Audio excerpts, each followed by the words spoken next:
हमारे आज के पॉइंट का डिस्कशन है। सो फोर बेयरिंग बैक बेयरिंग, चलो स्टार्ट करते हैं। अब फोर बेयरिंग बैक बेयरिंग क्या होती है?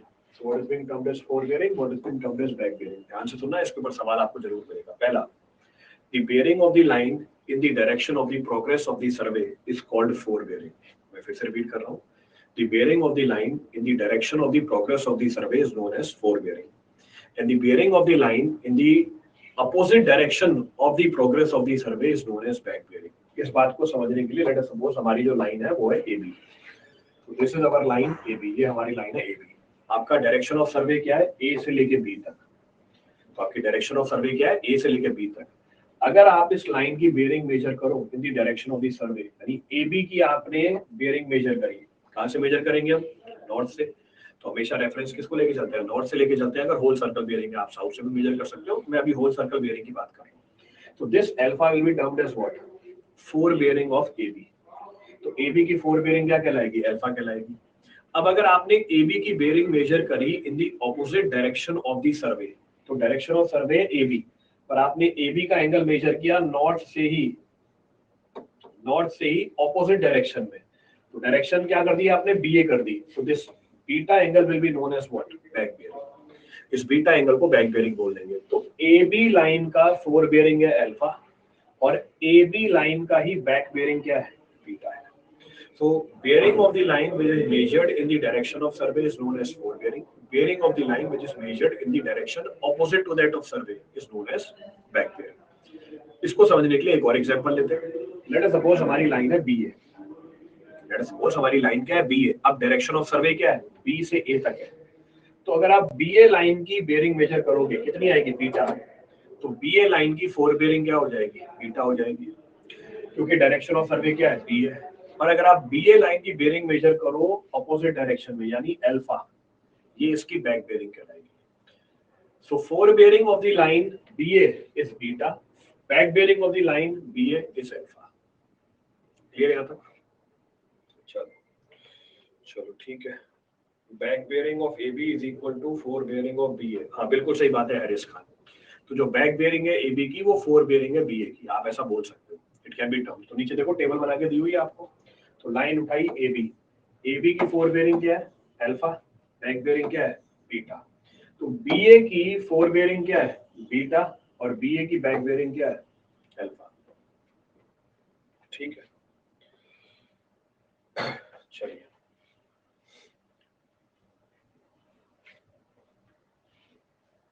क्लियर?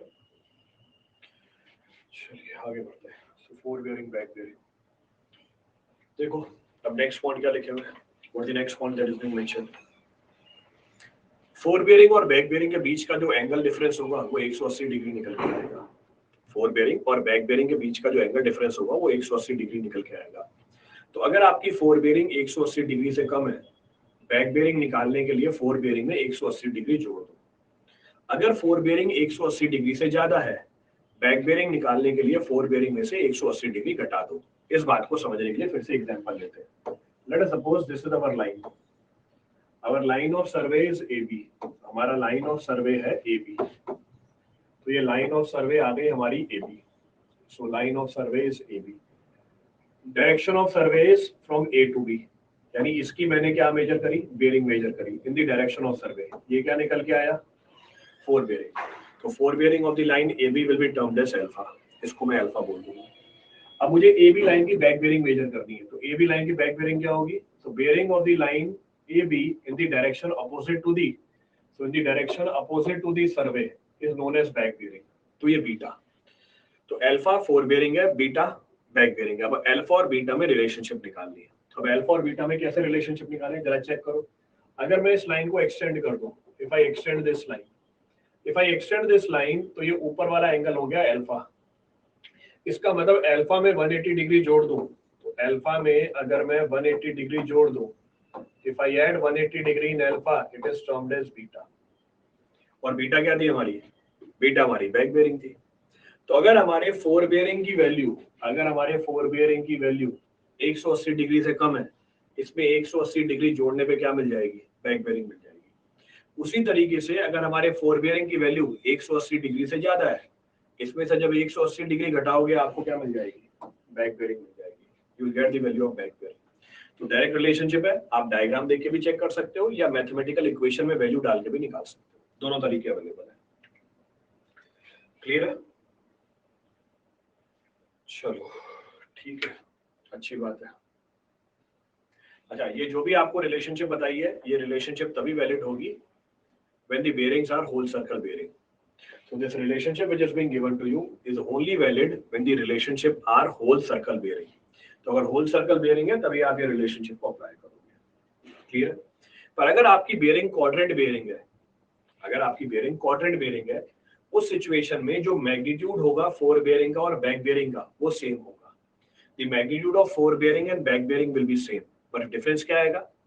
अगर आपके फोर बेयरिंग में नॉर्थ है, बैक बेयरिंग में हो जाएगा साउथ। अगर आपके फोर बेयरिंग में साउथ है, बैक बेयरिंग में हो जाएगा नॉर्थ। अगर आपके फोर बेयरिंग के अंदर ईस्ट है, बैक बेयरिंग में हो जाएगी वेस्ट। अगर आपके फोर बेयरिंग के अंदर वेस्ट है, बैक बेयरिंग में हो जाएगी ईस्ट। इस बात को समझने के लिए भी हम एग्जांपल ले लेते हैं। To understand this point we can take an example. तो बस करना क्या है आपको, फोर बेयरिंग बैक बेयरिंग के लिए नॉर्थ को साउथ से रिप्लेस कर देना है, ईस्ट को वेस्ट से रिप्लेस कर देना है, और डायरेक्शन क्या रहेगी? डायरेक्शन चेंज हो जाएगी और मैग्नीट्यूड सेम रहेगा। The magnitude will come out to be same. इस बात को समझने के लिए हम यही एग्जांपल उठाते हैं। We take the same example only. Let us suppose ये अल्फा की वैल्यू है 30 डिग्री। ये अल्फा की वैल्यू आ गई हमारी 30 डिग्री। अगर अल्फा की वैल्यू 30 डिग्री है तो बीटा की वैल्यू कितनी हो जाएगी? जरा बताना। अगर अल्फा की वैल्यू 30 डिग्री है यानी फोर बेयरिंग हमारा 30 डिग्री है, तो बैक बेयरिंग कितना होगा?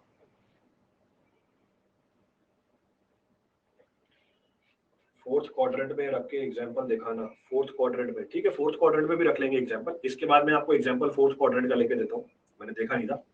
तो बीटा की वैल्यू कितनी हो जाएगी? तो बीटा की वैल्यू हो जाएगी हमारी 210 डिग्री। तो अगर फोर बेयरिंग मेरी 30 डिग्री है, बैक बेयरिंग कितनी हो जाएगी? 210 डिग्री। अब जरा मुझे ये बताना क्वाड्रेंट बेयरिंग कितना होगा फोर बेयरिंग का। तो अगर मैं क्वाड्रेंट बेयरिंग बताऊंगा तो this is north, this is south, this is east, this is west. तो अगर मुझे फोर बेयरिंग बतानी है तो फोर बेयरिंग कैसे बताएंगे? हम बताएंगे fore bearing is equal to north 30 degree east. तो quadrant bearing of fore bearing of line A B is equal to north 30 degree east. Clear? अब मुझे क्या बताना है? मुझे बैक बेयरिंग बतानी है। अब मुझे बैक बेयरिंग बतानी है, बैक बेयरिंग क्वाड्रेंट बेयरिंग बतानी है बैक बेयरिंग की। तो उसकी क्वाड्रेंट बेयरिंग कैसे बताऊंगा? क्वाड्रेंट बेयरिंग साउथ, तो क्वाड्रेंट बेयरिंग साउथ। साउथ ये है 210 डिग्री, 180 डिग्री घटा दिया, क्या आया? 30 डिग्री आया। 30 डिग्री है साउथ, और ये क्या है? वेस्ट। तो ये साउथ है और ये वेस्ट है, तो ये वेस्ट है। तो जरा चेक करो, मुझे फोर बेयरिंग पता है, मुझे बैक बेयरिंग निकालनी है क्वाड्रेंट बेयरिंग के अंदर। तो मैग्नीट्यूड तो सेम है, मैग्नीट्यूड तो सेम है, नॉर्थ साउथ हो गया, ईस्ट वेस्ट हो गया। नॉर्थ साउथ हो गया और ईस्ट क्या हो गया? वेस्ट हो गया। Clear? So north is replace by south, east is replace by west. East replace हो गया वेस्ट से। अब एक जना बोला था कि चौथे क्वाड्रेंट में एग्जांपल लेके बताओ। पीछे किसी ने बोला कि सर चौथे क्वाड्रेंट का एग्जांपल लेके बता दो। चौथे क्वाड्रेंट का एग्जांपल लेके बताते हैं। So I take the example of fourth quadrant. तो फोर्थ क्वाड्रेंट का एग्जांपल लेते हैं। फोर्थ क्वाड्रेंट का एग्जांपल पूरे बड़े पेज पे लेके चलते हैं।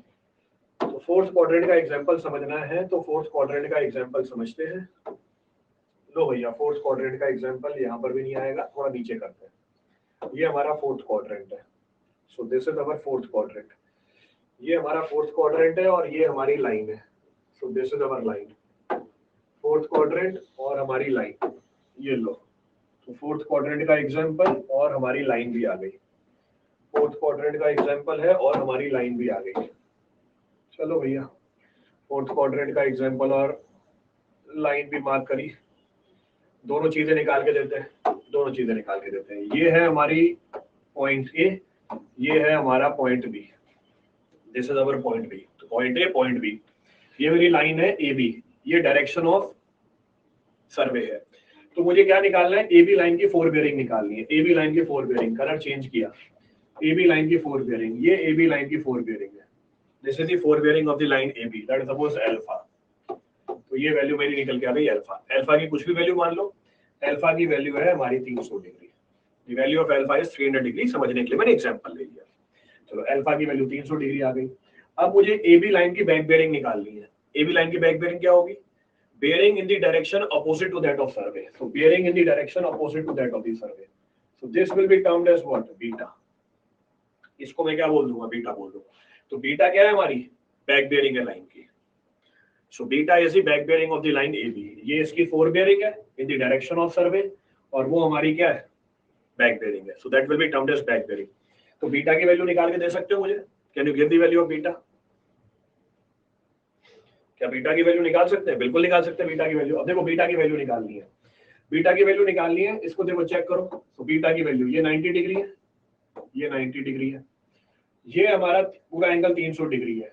90 90 90 270. ये वाला एंगल कितना हो गया? ये वाला एंगल हो गया 30 डिग्री.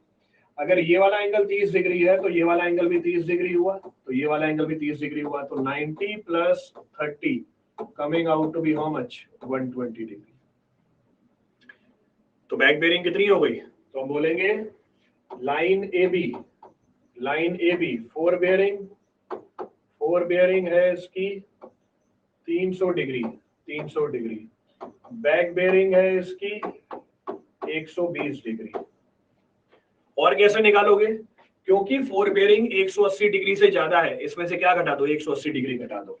तो this is equal to 300 minus 180. So 300 minus 180, so 120 degree. Clear है? फोर्थ क्वाड्रेंट का एग्जांपल किसी के लिए रिपीट कर रहा हूं. फोर्थ क्वाड्रेंट का एग्जांपल. अब क्वाड्रेंट बेयरिंग की बात करते हैं. Will talk about quadrant bearing. इसको मैं और कैसे लिख सकता हूं? और अगर मुझे क्वाड्रेंट बेयरिंग लिखनी है तो और लिखेंगे. और क्या होगा? नॉर्थ 60 तो नॉर्थ 60 वेस्ट. तो फोर बेयरिंग को और क्या लिखोगे? North 60 degree west. एंगल कहां से मेजर करते हैं? नॉर्थ या साउथ से मेजर करते हैं. ये वाला एंगल कितना होगा? ये वाला एंगल होगा 60 degree. So this angle comes out to be 60 degree. बिल्कुल सही बात है राम मनवा, एब्सोल्युटली करेक्ट. अब मुझे बैक बेयरिंग बतानी है. बैक बेयरिंग बतानी है तो कहां से मेजरमेंट होगी? साउथ से. तो साउथ, ये वाला एंगल कितना है? ये वाला एंगल है 60 डिग्री. तो साउथ 60 डिग्री ईस्ट. देखो नॉर्थ रिप्लेस हुआ साउथ से, मैग्नीट्यूड सेम है. वेस्ट रिप्लेस हो गया ईस्ट से.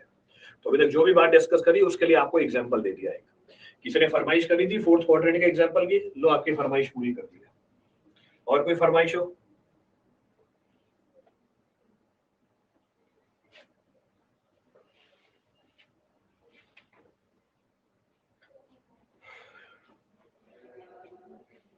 क्लियर है? चले आगे.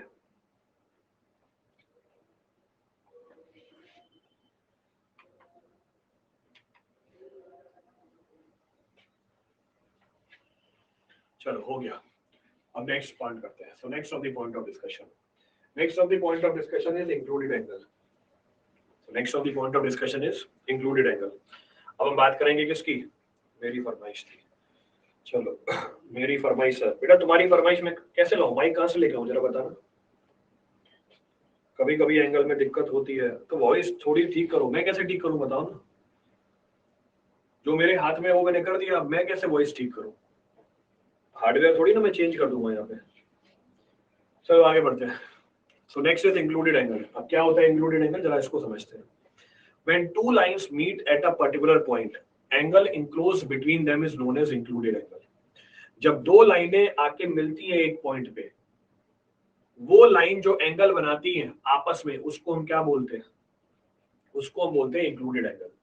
ये इंक्लूडेड एंगल इंटीरियर भी हो सकता है, ये इंक्लूडेड एंगल एक्सटीरियर भी हो सकता है.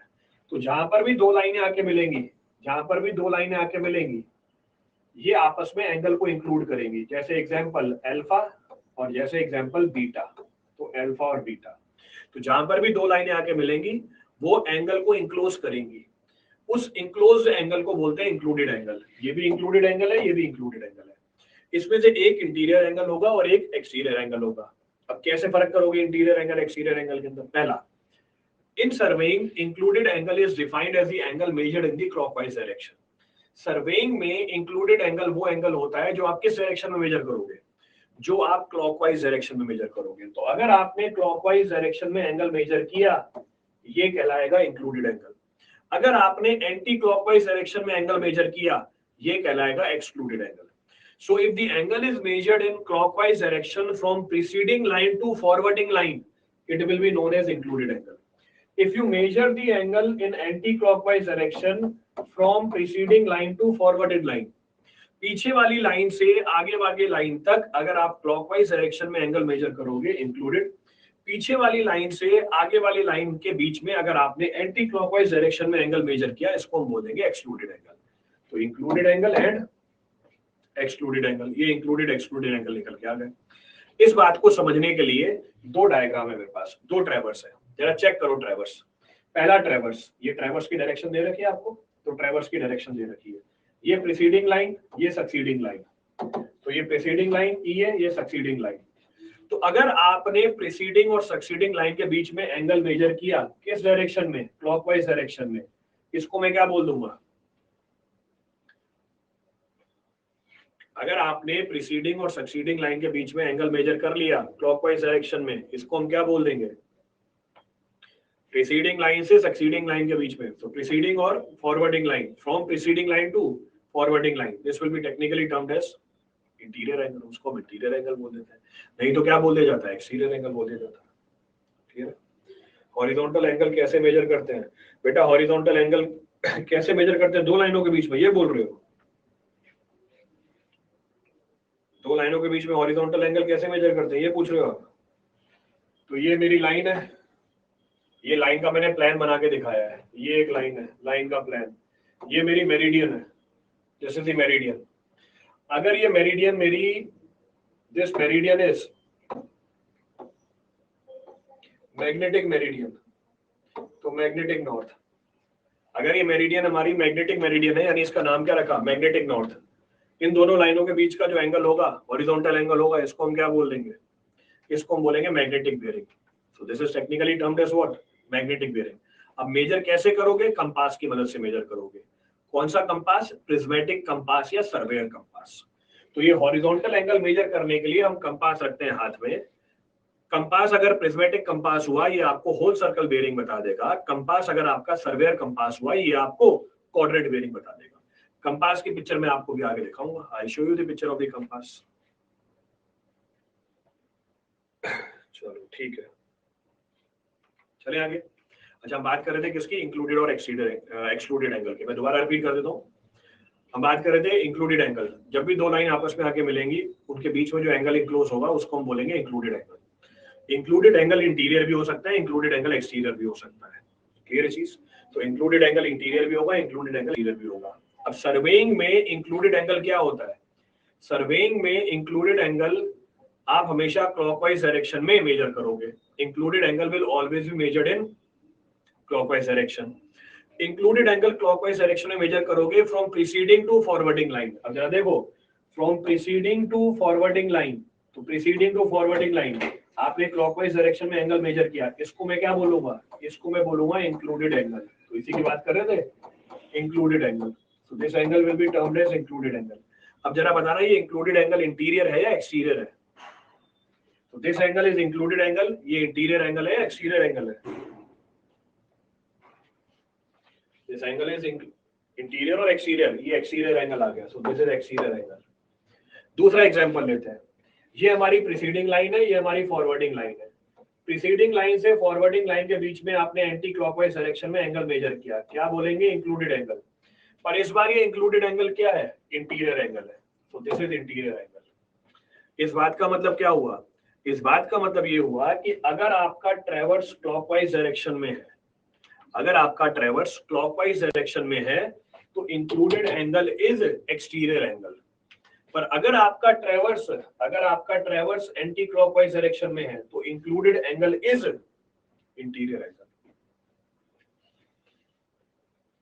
एक लाइन प्रीसीडिंग हो और दूसरी लाइन ऑपोजिट रहेगा, तो included angle exterior angle measure होगा।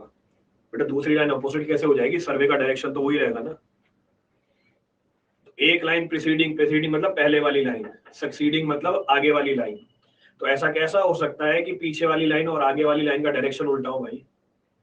तो प्रभु जी, हमारे सर्वे का डायरेक्शन तो एक ही रहेगा ना, या तो मैं क्लॉकवाइज डायरेक्शन में चलूंगा या मैं एंटी क्लॉकवाइज डायरेक्शन में चलूंगा। तो ये मेरी क्लॉकवाइज डायरेक्शन है, या मेरी जो डायरेक्शन होगी सर्वे की वो एंटी क्लॉकवाइज होगी। तो ये डायरेक्शन एंटी क्लॉकवाइज है सर्वे की। तो या तो क्लॉकवाइज डायरेक्शन होगा या एंटी क्लॉकवाइज डायरेक्शन होगा। अब ये प्रीसीडिंग और फॉरवर्डिंग लाइन का डायरेक्शन उल्टा कर रहा है, तो भाई ये प्रीसीडिंग और फॉरवर्डिंग लाइन का डायरेक्शन कैसे उल्टा हो जाएगा? इंटीरियर होना चाहिए था, आपने इंटीरियर एक्सटीरियर दिखाया है क्लॉकवाइज में। बेटा मैंने इंक्लूडेड एक्सक्लूडेड बोला है, इंटीरियर एक्सटीरियर नहीं बोला है। ये इंक्लूडेड एंगल है, ये एक्सक्लूडेड एंगल है। तो सर्वे के अंदर क्लॉकवाइज डायरेक्शन में जो एंगल मेजर करते हो वो इंक्लूडेड एंगल होता है।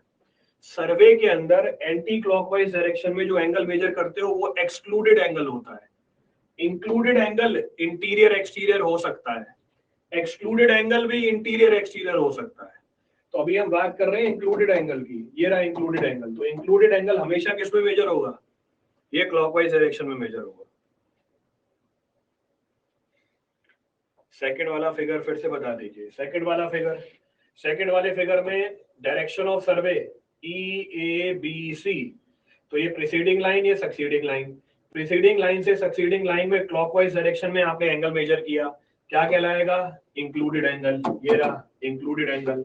अब जरा देख के बताओ ये इंक्लूडेड एंगल कैसा है? ये इंक्लूडेड एंगल है इंटीरियर। ये इंक्लूडेड एंगल कैसा है? एक्सटीरियर। तो दिस इज एक्सटीरियर। तो ये एक्सटीरियर एंगल है, ये इंटीरियर एंगल है। मतलब अंडर वाला इंक्लूडेड, बाहर वाला एक्सक्लूडेड? नहीं प्रभु, ऐसा नहीं होता है भाई, फेकू, ऐसा कुछ भी नहीं है। क्लॉकवाइज डायरेक्शन में जो एंगल मेजर किया वो इंक्लूडेड, एंटी क्लॉकवाइज डायरेक्शन में जो एंगल मेजर किया वो एक्सक्लूडेड। मैंने अंदर वाला और बाहर वाला बोला ही नहीं है। ट्रैवर्स रन क्लॉकवाइज डायरेक्शन में exterior angle, traverse run clockwise direction में, तो ट्रैवर्स रन क्लॉकवाइज डायरेक्शन में एंगल अगर आपने मेजर किया क्लॉकवाइज डायरेक्शन के अंदर, included angle will be exterior. Exterior anti clockwise direction में इंटीरियर। जो भी बोल रहा हूँ चुपचाप सुन लो, मत लिखो, कृपया करके मत लिखो, जो बोला है वो सुन लो चुपचाप। तो अभी तक हमने बस ये डिस्कस किया कि इंक्लूडेड एंगल क्या है, एक्सक्लूडेड एंगल क्या है। इंक्लूडेड एंगल क्लॉकवाइज डायरेक्शन में, excluded angle anti clockwise direction में। इंक्लूडेड एंगल इंटीरियर भी हो सकता है, एक्सटीरियर भी हो सकता है। इंक्लूडेड एंगल इंटीरियर कब होगा? इंक्लूडेड एंगल इंटीरियर तब होगा जब आपका ट्रैवर्स रन करे किसमें? क्लॉकवाइज डायरेक्शन में। इंक्लूडेड एंगल एक्सटीरियर कब होगा? जब मेरा ट्रैवर्स रन करे एंटी क्लॉकवाइज डायरेक्शन में, when the traverse will run in anti clockwise direction. Excluded angle के लिए ये बात जस्ट उल्टी कर दो, for excluded angle just reverse it of. तो अभी तक हमने बात करी फोर बेयरिंग बैक बेयरिंग की, फिर हमने बात करी included excluded angle, interior exterior angle. अब हम बात कर रहे हैं कैलकुलेशन की। क्या? अगर आपको इंक्लूडेड एंगल गिवन है, अगर आपको इंक्लूडेड एंगल गिवन है तो आपको बेयरिंग निकालनी है। अगर आपको बेयरिंग गिवन है तो आपको क्या निकालना है?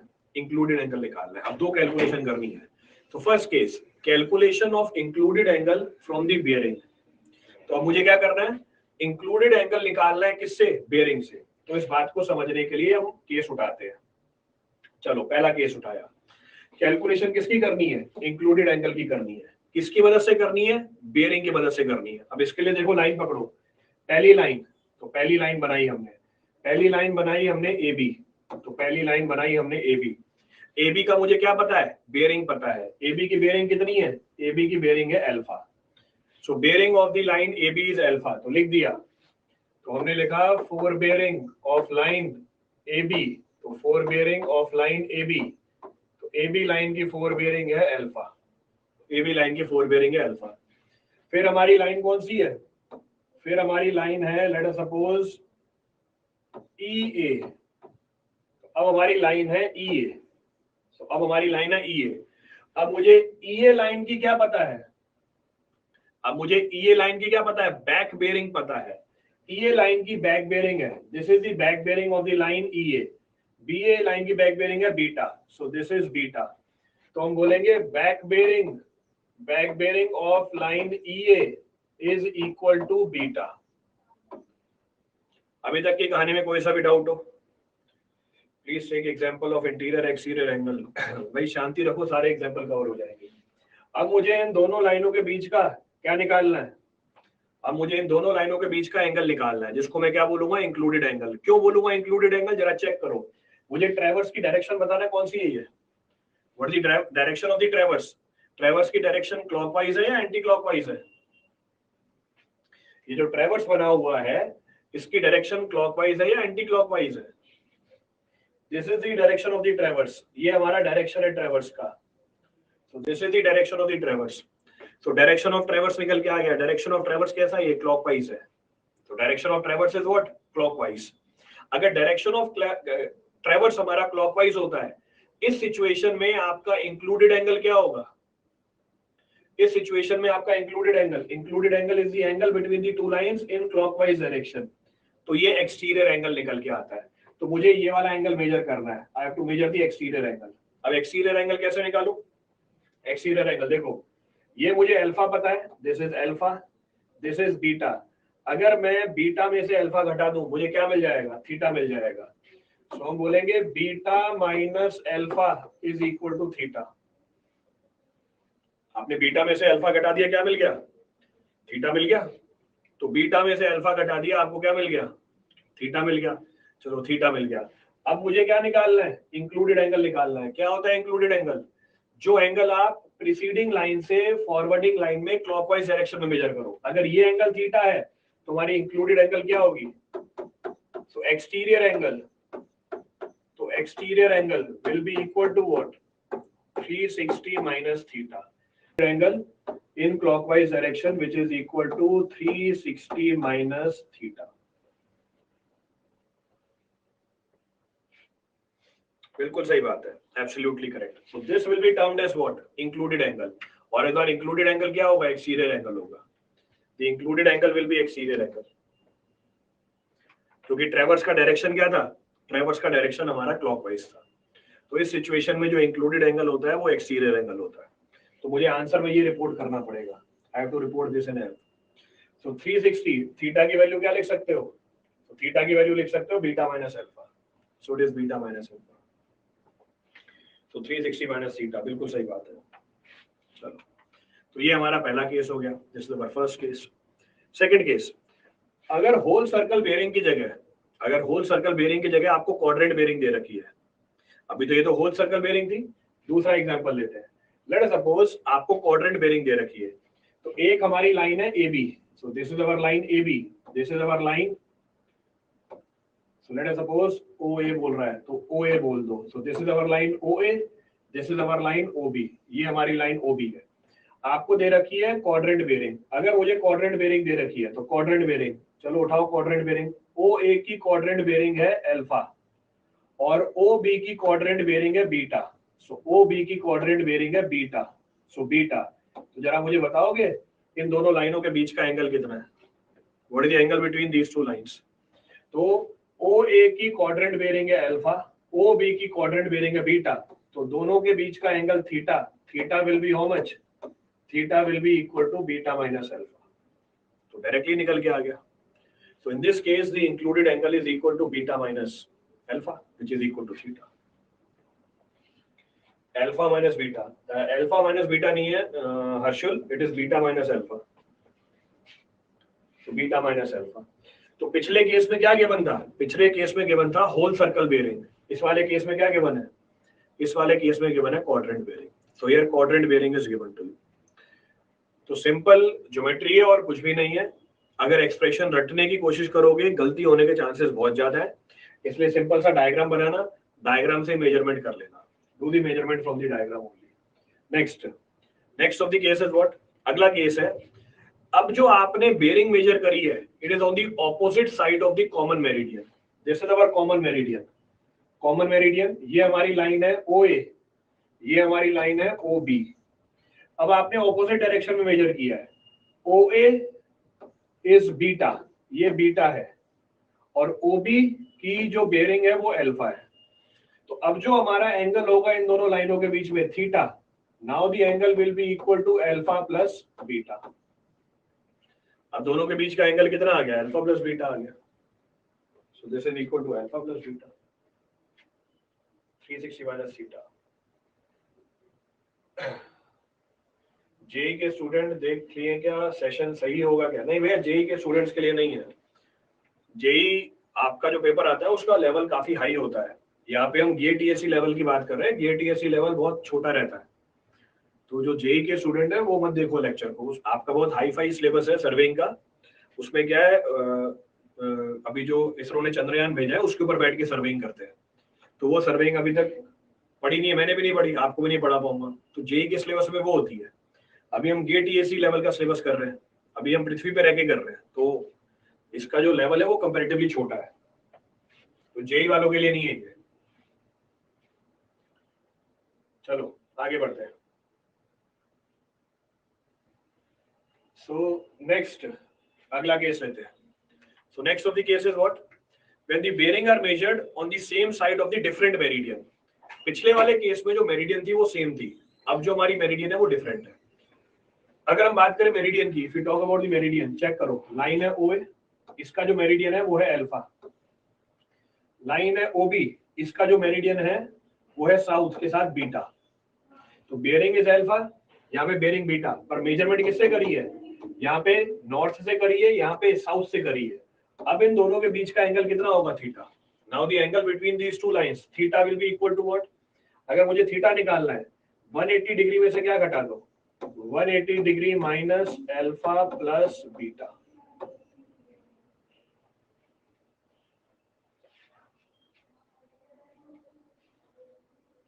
क्वाड्रेंट बेयरिंग में एक्सटीरियर इंटीरियर नहीं देखना है, हाँ नहीं देखना है।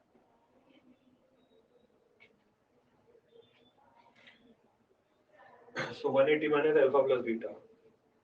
जेई वालों का लेवल बहुत ऊपर होता है ना, ये तो हम सिंपल सिंपल कर रहे हैं गेट ईएससी का लेवल,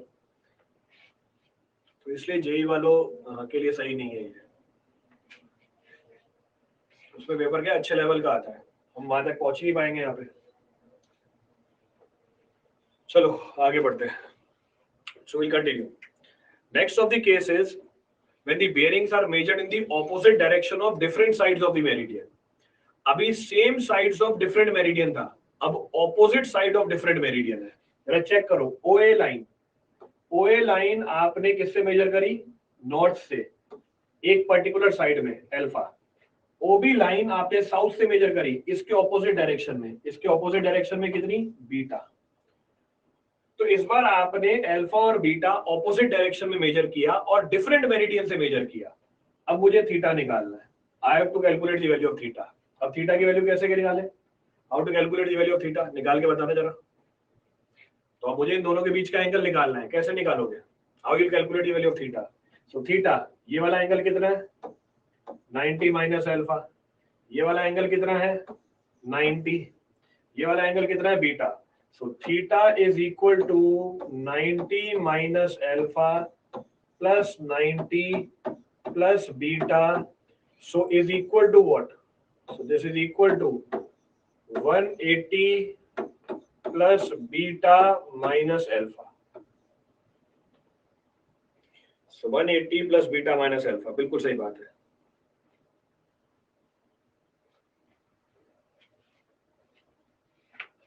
चलो ठीक है, तो ये भी हमारी क्या निकल के आ गई, ये भी हमारी वैल्यू निकल के आ गई इंक्लूडेड एंगल की। तो अभी तक हमें बेयरिंग गिवन थी, हम इंक्लूडेड एंगल निकाल रहे थे। इंक्लूडेड एंगल इंटीरियर भी हो सकता है, इंक्लूडेड एंगल एक्सटीरियर भी हो सकता है, सवाल को ध्यान से देखना। अब रिवर्स कैलकुलेशन करते हैं, now will do the reverse calculation. अब हमें किसकी वैल्यू निकालनी है, अब हमें बेयरिंग की वैल्यू निकालनी है, किसकी मदद से, इंक्लूडेड एंगल की मदद से। Now I have to calculate the value of the bearing with the help of what, included angle. जरा चेक करो, मुझे बेयरिंग निकालनी है, I have to calculate the value of bearing. मुझे बेयरिंग पता है एबी लाइन की, I know the value of the bearing of AB line. AB line की बेयरिंग कितनी है, अल्फा। मुझे एबी लाइन की बेयरिंग कितनी है, अल्फा, तो हमें ये चीज पता है। अब मुझे बीसी लाइन की बेयरिंग निकालनी है, I have to calculate the bearing of the line BC. AB line की बेयरिंग पता है मुझे, और ये एंगल पता है मुझे, I know this value of angle, angle is theta. तो मुझे अल्फा पता है, मुझे थीटा पता है, मुझे बीटा निकालना है। बीटा क्या है, beta is the bearing of the line BC. तो बीसी लाइन की बेयरिंग निकालनी है आपको इंक्लूडेड एंगल की मदद से, और आपको बेयरिंग पता है पीछे वाली लाइन की। अब कैसे निकालोगे beta, how to calculate the value of beta. अब हमें बीटा कैलकुलेट करना है, so how beta can be calculated.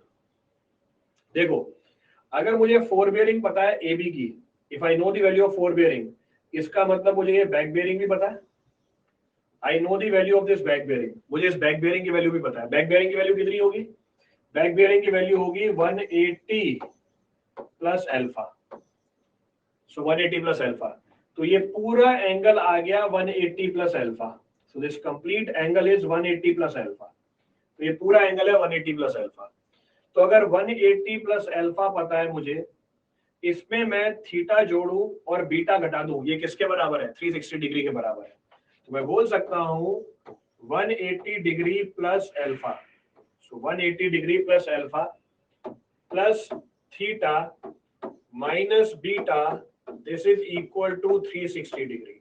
यहां से मैं क्या निकाल सकता हूं, बीटा निकाल सकता हूं। From here I can calculate the value of beta. बिल्कुल सही बात है, डायग्राम से इजी पड़ेगा निकालने में, बिल्कुल सही बात है मनीष। और मुझे इन सारी कैलकुलेशन से आपको बस यही समझाना था कि किसी भी चीज को रटने की कोशिश मत करना, आज रटोगे एक दो दिन बाद भूल जाओगे। बेस्ट तरीका होता है सर्वेइंग में बेयरिंग और एंगल निकालने का, लाइन बना लो। देखो आपके सामने लाइन बना रखा है, अल्फा 4 बेयरिंग थी, बैक बेयरिंग निकाली 180 प्लस अल्फा, इसमें थीटा जोड़ा बीटा घटा दिया, क्या आ गया 360। तो कोई एक्सप्रेशन रटने की जरूरत ही नहीं है, there is no need to mug up any expression, so nothing is to be mugged up. तो आप इंक्लूडेड एंगल से बेयरिंग निकाल सकते हो, बेयरिंग से इंक्लूडेड एंगल निकाल सकते हो, दोनों चीजें पॉसिबल है, बोथ आर पॉसिबल।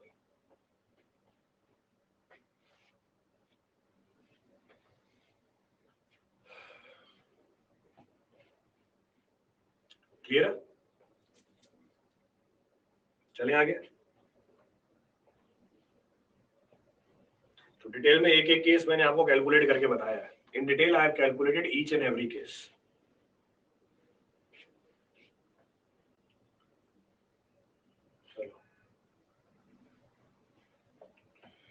चलो आगे बढ़ते हैं। So next of the point of discussion, so next of the point of discussion, next of the point of discussion is magnetic declination.